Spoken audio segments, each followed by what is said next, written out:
Steve Cortez is one of the most skillful Trump surrogates that Donald Trump has, and he normally speaks with facts behind him. Okay, he doesn't spin an awful lot, but Donald Trump's campaign is so deep in the ditch. Even Steve Cortez now is attempting to spin and to make statements that basically are at the best conjecture and at the worst highly untrue. Here is Stephanie Ruhl's interview with Steve Cortez regarding various subjects within the Trump world. Nearly $70 million to spend in the final days of this campaign, about half the amount Hillary Clinton has. So what is the plan for the final 11 days? Steve Cortez is a member of Trump's National Hispanic Advisory Council and a Trump surrogate from Chicago. Good luck to the Cubs, Steve. Thank you. Yeah, it's going to be a very, very big weekend between Halloween and 3 Cubs games. The city of Chicago is going to be hopping. A big weekend in Chicago. I want to talk about this campaign. Also a big weekend for the campaign. This idea of voter suppression. Bloomberg Business Week put a piece out saying within the campaign, they learned that there's a voter suppression effort. And our own reporting says it is a discouragement tactics. The Trump campaign is discouraging certain groups, women, just like me, not to go out there and vote. Explain this. No.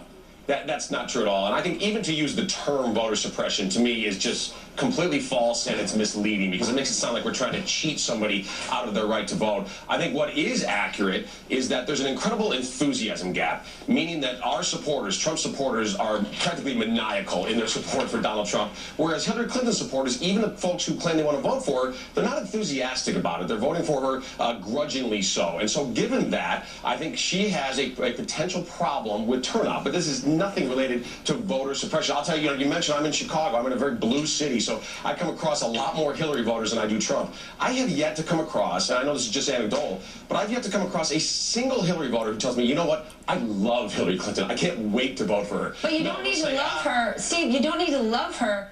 She just needs them to vote for her. Bernie Sanders had the most enthusiastic supporters out there, but he couldn't beat Hillary. She had the numbers. Let's talk polls. When we look at the poll numbers, Hillary's clearly ahead. In fact, based on that Business Week reporting, within the Trump campaign, your campaign, has poll numbers that reflect what Nate Silver's do, putting Hillary ahead. So it doesn't really matter if you've got Trump supporters cheering louder, you got less supporters. Well, look, we'll find out, won't we, I guess, in 11 days. I would be the first. No, right now, okay, because there are more Democrats out there than Republicans. Now, the mix is independents. So, yeah, you will find out the final results in 11 days, but the polls right now basically are saying that Trump's behind, and his own internal polling also indicates that he's behind. And yeah, the word suppression is a highly inflammatory word. Okay, what they are trying to do is they are trying to stop people from going to the polls by using psychological and advertising means. They are not physically, well, at least in this particular arena, as far as them going after the 3 groups, they are not trying to physically stop them from going to the polls, though various states are physically trying to stop people from going to the polls. Anyway, let's continue. First concede, I think we're probably slightly down. I think we're probably the underdog, but anytime they say probably slightly down, that means that they're down by a lot. Okay, and that works for both sides. Nobody's going to admit that they're like way down. So they may say they're down a little. When they say they're down a little, that means they're down a lot. We're going to fight right into the finish line. This is going to be a horse race. I think that will require a photo finish at the end. I believe we're going to win. I'm actually kind of heartened that I think the other side is taking it for granted. I think they're dancing in the end zone a little bit already, and Why do they always say that the Democrats are taking it for granted? Every time Clinton and their surrogates get out there, the first thing they're saying is, don't take this for granted. Okay, we got to get out there. This is going to be closer than everybody thinks it is. And they are consistently pumping up their people. Okay, they are not resting on their laurels. but the Trump people constantly repeating the same line that the Clinton people are taking this for granted. This is one time, and I think Hillary Clinton learned from that race in 2008, they are not taking this for granted. They are chasing everything pretty much that they can. They haven't won yet. We're fighting extremely hard. We're in every single battleground state. If you look at UPI, which I think is reasonably objective in terms of polling, in every single battleground state, we're either tied or we're within the margin of error. And that tells me we've got to fight to the finish. And by the way, the news... That's not true. Virginia was supposed to be a battleground state. The Clintons are way ahead in Virginia. Colorado was supposed to be a battleground state. The Clintons are comfortably ahead there. Okay, there are obviously battleground states where it's getting, extremely close, or even in Ohio where I believe Trump is ahead by a point or two. So they are not tied or close in all the battleground states. Pennsylvania, again, was supposed to be a battleground state. They could forget about Pennsylvania. Okay, so, what are we looking at? Florida, they're within, I guess, 4 points of each other. Ohio, Trump's ahead by a deuce. Iowa, all of a sudden it tightened up and they supposedly tied where Trump was ahead before. Trying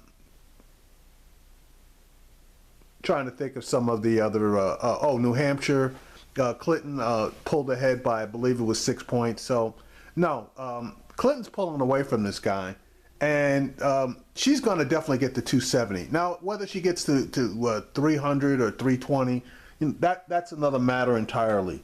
And that's primarily going to depend on how much more bullshit comes out with the WikiLeaks situation, and if there's any more bad news that the administration is going to drop, like the increase in premiums on the Affordable Care Act.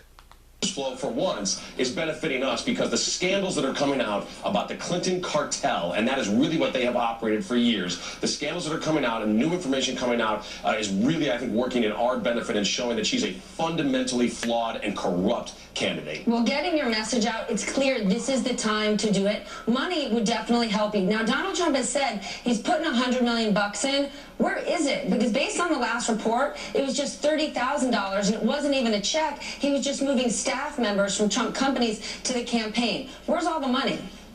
Well, we know from what has already been reported that he spent north of $50 million. He's pledged $100 million total. I don't know exactly what he spent, but I think, look, here's the point. I think it's almost funny that people are criticizing him for spending tens of millions of dollars of his own money on this campaign compared. Okay, let's get something straight right now. Trump is not spending tens of millions of dollars of his own money, okay? He had pledged that he would spend $100 million or more. He's nowhere near that. And the money that he actually has put into his campaign, a total of $66 million, with the majority of which being spent during the primaries, was loaned to the campaign. It was not an outright gift to the campaign. So let's get that piece of it straight as well. To the Clintons, who have made $200 million in speaking fees. I mean, who in the world believes hold on, that sir. they're worth that much speaking? For clarification purposes, he's only spent about 60, and if you want to put that against the 32 campaign events that were held at Trump locations, Trump business locations, he's also made quite a bit of money. Okay, well, no, he has. This has been a net money loser. Clearly, this campaign has been for him, but it doesn't matter. That's not true, okay? His businesses have made a ton of money, okay? His businesses. Now, as far as his campaign, the campaign obviously is spending money, but they took in a lot of money from donors and online donations. But his businesses, this has been nothing but a major plus for his businesses. He cares about America, and he wants his last great act. He's already had an unbelievably successful business career. He wants the last great act of his life to be saving this country. He saved New York City years ago. He's employed. And okay, now and that is such total bullshit. Donald Trump built a hotel, okay, and various properties, but he built a hotel. I think it was a Hyatt or something like that, in New York City. How the hell was that saving New York City?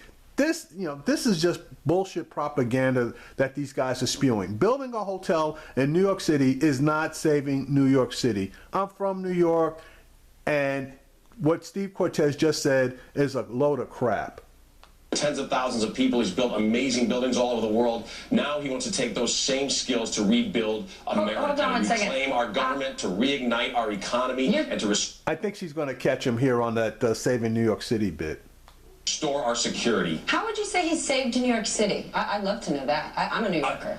He saved New York City because when he started building things like the Hyatt, for instance, Midtown Manhattan was having very, very serious problems. He believed in New York when a lot of people didn't believe in New York. This was pre-Giuliani days. And I think even a lot of Democrats, Ed Koch, the late mayor, for instance, would talk about this openly. They didn't agree a lot on politics, but would talk about how much Donald Trump did to save New York City. This is a man.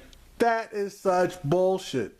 Let me tell you what the saving of New York City was. There were tax increases which were done by the Democrats, okay? They also went into Midtown Manhattan and got rid of all of the homeless people, okay? What they did was they rounded up all the homeless people, gave them $50, and put them on buses to various cities around the country and told them never to come back, okay? So that basically cleaned up Times Square, okay? They ran all the hookers that were running around 8th Avenue and 9th Avenue, okay? They got rid of a lot of the, shall we call them, gentlemen's locations, but they did allow the upscale ones to stay in place, okay? Once they cleaned up the people, got rid of the hookers, okay, and blew all the drug traffic that was rolling through that area out, that gave a much more wholesome feeling. The tax increases were used to upgrade the Midtown Manhattan areas, okay, and if you weren't pretty much wholesome, you were kicked out of there. That's what basically saved New York City, okay? And the tax increases that they had a lot to do with it. The state did step in when New York was having serious problems until those problems got resolved. And New York City is one of the few cities that has a tax, an income tax on you if just because you work in New York City. Okay, so if you live in New Jersey, you have like a commuter tax, you can call it that, where New York City charges you for working in New York City. That helped as well. So for him to say that Donald Trump saved New York City, that's a crock of shit. Who builds buildings and sells deals, as opposed to the Clintons who build IOUs with tyrants all over the world and sell influence. Then why would you guess that Mike Bloomberg, someone who, I used to work at Bloomberg, but you could talk to New Yorkers. That's a 3-term mayor who doesn't support Donald Trump. In fact, he calls him a fraud and a hoax. Yeah, look, well, Mike Bloomberg should have gotten in and run against Donald Trump then, right? And I think there's a reason that he didn't, and he knew that he couldn't take them on. That's bullshit. Mike Bloomberg could have kicked Donald Trump's ass, okay? Mike Bloomberg just decided that he didn't want all of the bullshit that goes into running for president. But Mike Bloomberg, more than anybody else, knew that Donald Trump is a fraud and a con man, and he called him out for it. Take us on. Look, this is a movement. It's not about a New York billionaire, Mike Bloomberg. It's not about New York newsrooms. It's not about K Street in Washington, D.C. It's about millions of American workers who feel that they've been forgotten by a crony system. They've been dispossessed by globalism and by a rigged government that exists for its own benefit and doesn't care very much, frankly, about what happens in flyover America. And our movement is intent on changing that. And we can, again, restore our Constitution. We can reignite economic growth. We need to grow again. This is the first presidency in American history that never registered 1 year of 3% or better GDP growth. That's a tragedy, and we have to reverse that, and we will. Donald Trump, as part of this movement, has his family, his kids by his side. Does it surprise you that his kids, who have given to other politicians in In fact, they've actually given to Hillary Clinton in the past. They haven't put any money in this campaign. How come? Well, no, it doesn't surprise me at all. I mean, look at how much they are giving. They didn't have to necessarily go to their pocket. They're giving sweat equity. They're on the campaign trail constantly giving interviews. And by the way, our campaign is incredibly well funded, so we don't have a lack of funds in any sense. That's bullshit. There are recent reports that state that your campaign is down to $16 million cash. So, you're not incredibly well funded. As a matter of fact, we're probably going to have a surplus at the end of this race. So we spent wisely and frugally. Donald Trump has done this. Frugally is the key word. You guys are running a bare bones campaign. Okay, your contributions are basically public contributions with very few large donors kicking in because they know that any money that they put in, Trump's going to use to repay himself. So, yeah, frugal is a key word. Okay, you're not running major TV ads in all the battleground states. You're trying to come in at the last second to act like you've done something. And honestly, I believe that you guys realize that you've lost and you're basically trying to cut your losses so that money's not owed at the end of your campaign. But that's just my opinion. Entire life, he's done more with less, and he's done it in this campaign. We don't have nearly the money that Hillary Clinton does, largely, I would argue, because of her influence peddling all over the world. The things that we're learning about Doug Band, by the way, he should be named Doug Stamper because this is House of Cards type stuff. And you don't think. Okay, this is where Stephanie Rule catches his ass. Paul Manafort's ties to Russia, Mike Flynn being tied to Russian TV, that's not a little. Paul Manafort has nothing to do with our campaign. So well, he did. He did. I'm not here to answer. And hold on. Doug Band is not part of Hillary Clinton's campaign. So what do you want to pick?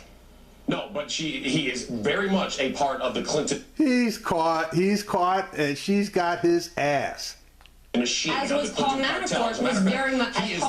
Paul Manafort was very much part of the Trump machine. So which one do you want to go with? I'm not here to answer for Manafort, but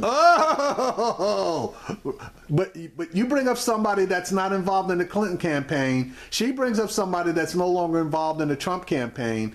Manafort was involved in the Trump campaign. He's out. The guy Doug Band was never involved in the Clinton campaign. So you're caught. You're caught. Doug Band has told us in writing now, we know this. And by the way, the Clinton people want to say, oh, well, these were hacked emails. We shouldn't be talking about them. They were perfectly happy to talk about the illegally stolen tax returns from Donald Trump. Hold on, we have to leave. I'm just going to leave it there. Those tax returns, before that report came out from the New York Times, were verified by the accountant who signed them. We got to leave it there, Steve. I got to take a break. I know you need... Right, the tax returns were verified, but the emails haven't been. So now who's on firmer ground? Steve Cortez is a really nice guy, but he's operating with both hands tied behind his back and blindfolded because no matter which way you point, he's got very few laurels that he can rest on. And the slings and arrows are coming in from everywhere. And it just isn't enough defense that he can make to be believable.